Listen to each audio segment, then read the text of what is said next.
करत होतो आणि आता चर्चा या टप्प्यावर येऊन पोहोचली की सोशल बॅकवर्डनेस म्हणजे ज्यांनी शूद्रतेचे चटके भोगले त्यांना समाजात समान स्थान मिळावं याच्यासाठी केलेला एक प्रयत्न आहे। मग अशा वेळेला आम्हाला आश्चर्य वाटतं की मराठे मागासले पण मागतात आणि आंबेडकर त्यांच्या सोबत उभे असतात। बायांना रियालिटीज आपण बघत नाही आहोत। आपण 2024 मध्ये जगतो आहोत, पण आपण परिस्थिती बघतो 1950ची आणि त्याच्यामुळे रियालिटी जी आहे ती रियालिटीपेक्षा आपण असं फारकत घेतली असं माझा आरोपच आहे। अच्छा, मी मराठ्यातले दोन भाग करतोय। एक रयतेतला मराठा की जो शिवाजी महाराजाचा असं म्हणत असतो, आणि दुसरा असताना निजामी मराठा की जो सत्तेचा मराठा जो आहे। हा रयतेतला जो मराठा आहे, लिमिटेड जमिनी, लिमिटेड रिसोर्सेस, गेल्या अनेक दशकं म्हणजे 4 दशकं गेली आपण असं म्हणू। या अनेक दशकामध्ये जमिनीचं फेरवाटप झालं कुटुंबामध्येच, पुन्हा फेरवाटप झालं, पुन्हा फेरवाटप झालं, आणि त्याच्यामुळे जे सुखी कुटुंब होतं ते आता दुःखी कुटुंब झालेलं आहे। मराठा आरक्षणाच्या ह्याच्यामध्ये मी एक असताना मुद्दा घ्यायला सांगितला होता की जो घेतला नाही, आणि तो म्हणजे कोणी घेतला? कमिशनच्या कुठल्याही कमिशनने घेतला नाही। आणि म्हटलं एक सोशल इंडिकेटर म्हणून आपण असं बघितलं पाहिजे की मॅरेजेबल एज, मुलगा आणि मुलगी हे ॲव्हरेज म्हटलं होतं धरा, comparison to other social groups, त्याच्यामध्ये तो वाढलाय की कमी झालाय एक भाग, आणि दुसरा भाग त्याच्यामध्ये किती जणांचं मॅरेज हे कुठच्या एजमध्ये होते हा त्याच्यातला म्हटलं एक घ्या।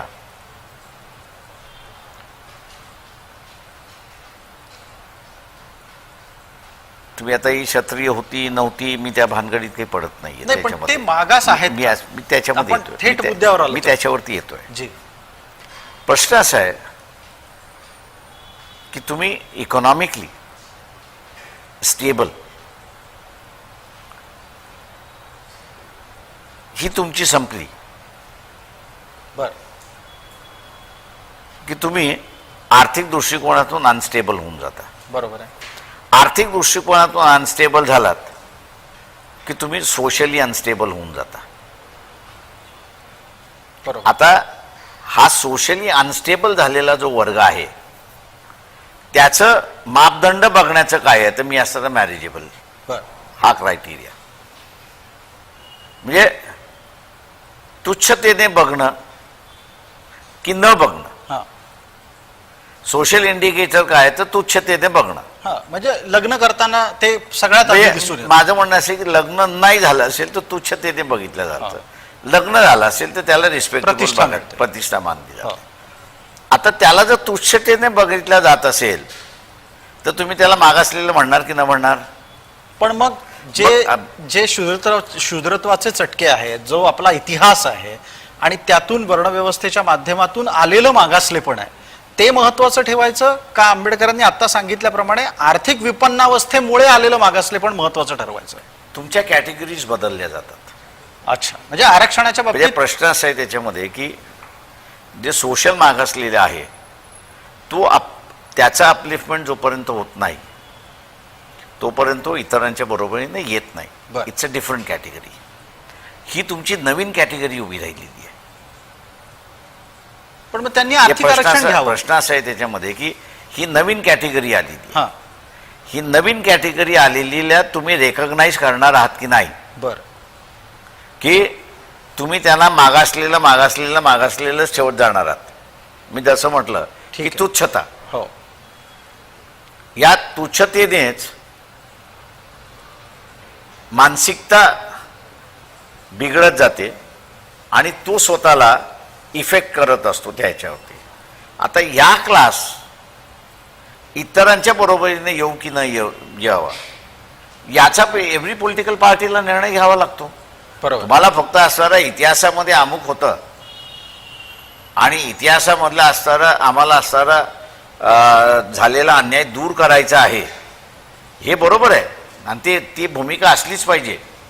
माझं म्हणणं असं आहे, पण आत्ताच्या राज्यामध्ये करत असताना तिथे नवीन क्लास हा जर मागासवर्गीय होणार असेल किंवा होतोय आपल्याला दिसतोय त्याला अरेस्ट करणं हे सुद्धा इथल्या व्यवस्थेची जबाबदारी असं मी त्या ठिकाणी मानतोय. मग 2024 मध्ये त्याच्यामुळे असणारं